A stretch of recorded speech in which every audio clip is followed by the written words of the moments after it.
No mundo moderno e feminista de hoje, algumas mulheres poderiam nos perguntar: por que não houve uma Baal Shem Tov feminina? Por que nós, mulheres, temos que aceitar as ideias masculinas no que cabe ao desenvolvimento de nós, mulheres? A verdade é que se realmente existisse uma Baal Shem Tov feminina, nós com certeza a admiraríamos pela sua capacidade intelectual e pelo seu aprofundamento de caráter, não é mesmo? E não só por ser mulher. Porque o judaísmo nos ensina que nós devemos aceitar a verdade de quem quer que seja, independentemente do seu gênero. E as ideias que o Baal Shem Tov, o Rebbe, os gigantes da Torá nos ensinaram e nos passam até hoje, né, com vários ensinamentos, os livros, nos ajudam a nos desenvolver em vários aspectos, em todos os sentidos aí da nossa alma. E nos ajuda a desenvolver a nós mesmas da maneira que a gente realmente é. E para a mulher, isso significa cultivar uma maior consciência em todos os aspectos da sua personalidade, inclusive aquelas que refletem a sua feminilidade. Existem duas maneiras de conceder a liberação da mulher. Uma, buscando igualdade no mundo masculino. Segunda, liberando e manifestando os aspectos femininos da nossa personalidade. E essa última opção reflete os ensinamentos do Rebbe para as mulheres, porque ele sempre enxergou um indivíduo como um ser único, que tem a necessidade de ser encorajado gentilmente, mas com firmeza, para a própria realização. Nas obras dos nossos sábios, principalmente na Kabbalah, a gente percebe que algumas características são descritas como masculinas e outras como femininas. E isso não significa que elas são mutuamente excludentes. Pelo contrário, elas são interligadas. E apesar das características masculinas terem dentro de si o aspecto feminino e as qualidades femininas terem dentro de si o aspecto masculino, mesmo assim não exclui o fato de que realmente existem uma maneira masculina e uma maneira feminina de sentir e de pensar. Então cabe aqui uma pergunta. Que qualidades são descritas como femininas? Os sábios, eles explicam que as mulheres, elas são mais dotadas de biná do que os homens. E, em geral, a qualidade de biná é traduzida como entendimento. A biná, ela dá para a mulher uma maior tendência à empatia.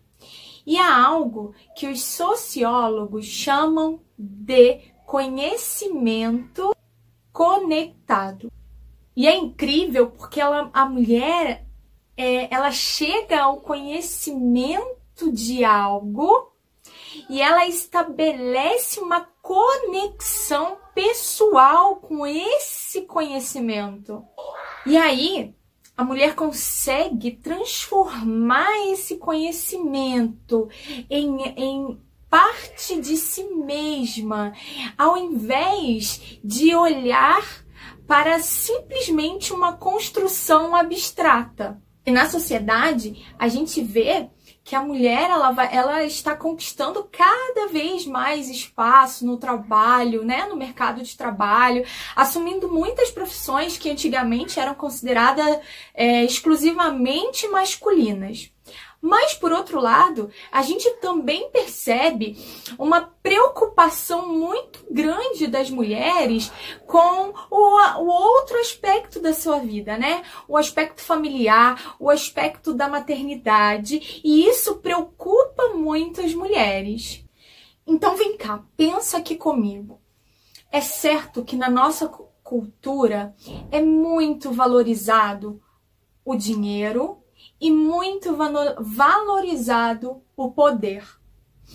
Só que quando a gente começa a perseguir esses objetivos, a gente começa a compreender que o que mais importa na vida não tem nada a ver com esses objetivos. Veja bem, todos nós possuímos um desejo de sermos bem-sucedidos, de deixarmos um legado para a sociedade, de contribuirmos favoravelmente para a posteridade, não é mesmo? E uma senhora muito idosa, ela entendia muito bem o que isso quer dizer. Ela sempre dizia o seguinte: eu trouxe 4 filhos a este mundo e trabalhei para que eles fossem saudáveis de corpo e mente, e assim bem ajustados. Bem, isso é uma contribuição duradoura para a sociedade, não é mesmo? O que a gente aprende com essa senhora? Muito sábia. Que quando a gente insufla a humanidade nos nossos filhos, na nossa família, nós criamos um ciclo que se perpetua por si só. Então, se eu crio filhos bem ajustados, eles se tornarão pais bem ajustados que criarão filhos bem ajustados. E dessa forma, a gente vocês conseguem perceber que nós tocamos no futuro. Nós lidamos com o futuro. E isso não funciona só dentro de casa, fora também. Quando nós tocamos a humanidade de outras pessoas, estas pessoas terão a capacidade de tocar a humanidade de outras pessoas. Então, assim, sabe aquela frase muito famosa que fala gentileza gera gentileza? É exatamente esse ciclo que eu quero aqui passar para vocês. E eu não estou dizendo aqui que é para você escolher ou carreira, ou casa, filhos. A gente vive num mundo de múltiplas escolhas.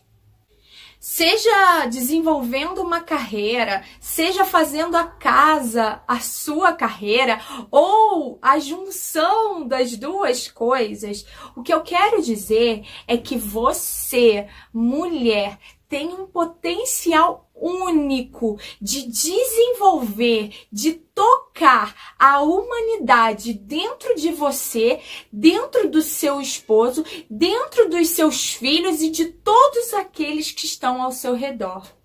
E o que eu gostaria de propor é que nós, mulheres, avancemos e usemos os nossos talentos para tornar a nossa vida mais humana e a vida de todos aqueles que convivem conosco e que de fato nos encontram na vida, tenham sim uma vida mais humana e estejam mais sensíveis à verdade da espiritualidade que há dentro de cada pessoa. E um exemplo dessa atuação magnífica da mulher é a esposa de On Ben Pellet. Os nossos sábios contam que ele se viu envolvido lá na rebelião de Cora contra Moshe. E a sua esposa, vendo o caos em que ele estava se metendo, ela resolveu agir. Então, ela deu para ele um vinho, e ele dormiu, e ele deveria se encontrar com Cora para então se encontrar com Moshe e aí começar essa rebelião. E aí ela deu vinho para ele, ele dormiu, e ela ficou na porta da casa dela sem lenço. E como Cora e todos os seus seguidores, eles se colocavam numa posição de muito espirituais e muito religiosos, eles nunca se aproximariam dela nesses trajes, né? Então eles nem chamaram, ou não, eles foram embora. E os sábios apresentam a essa mulher com grande louvor a sua sabedoria e o seu cuidado em salvar o seu marido. Ela teve a perspicácia de enxergar além do imediato. Ela recusou uma vida de prestígio. Ela chegou a colocar em risco a sua própria reputação para realmente levar uma vida com sentido com a sua família e seu esposo. E os sábios, quando citam a história desta mulher incrível, eles dizem o seguinte, que a mulher sábia constrói o seu lar. Essa sabedoria feminina que está dentro de cada uma de nós, ela tem um papel fundamental na construção do lar, na construção da nossa família, dos nossos filhos, do nosso relacionamento com o nosso esposo e com Hashem. Nós, mulheres, temos uma percepção interior do nosso próprio futuro e da nossa própria família. E navegando de acordo com essa concepção maravilhosa que o Eterno nos concedeu, nós, como mulheres, devemos nos esforçar para inculcar significado e propósito a todos aqueles que nos cercam. Queridas parceiras, que nós, mulheres, possamos resgatar essa riqueza e esse brilhantismo que está dentro da nossa alma para atuarmos de maneira eficiente para o propósito na qual nós fomos criadas. E é isso. Que o Eterno abençoe a todas vocês. Um beijo. Tchau, tchau.